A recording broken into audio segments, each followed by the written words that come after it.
असह्य होतंय तुला सगळं. इतका भार घेऊन फार ओझं वाटतंय ना तुला.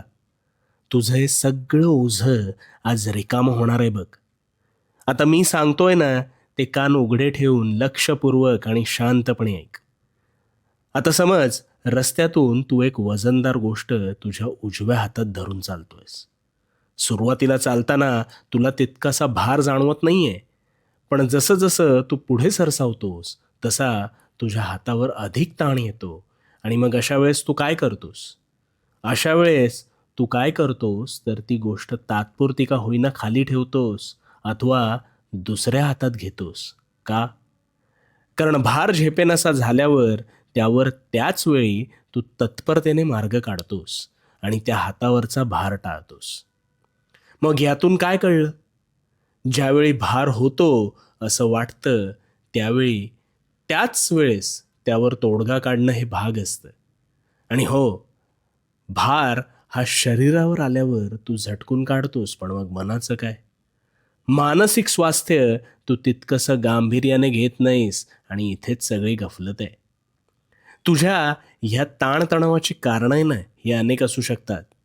पण मग ती कारणं धरून बसशील तर त्यात तुझीच फरफट होणार आहे आणि होतीये. मग अशा वेळेस काय करायचं? तर मनात गोष्टी न चघळता जसं हातावरचं ते ओझं झटकलंस ना, तसं मनावरचंही ओझं झटकून टाकण्यासाठी बोलून व्यक्त व्हायचं. आता तू म्हणशील, तर कोणाशी बोलायचं? तर जिथे तुला मनमोकळेपणाने बोलता येतं ना, अशा कोणत्याही व्यक्तीशी बोल. पुरता भार निघून जाईल बघ.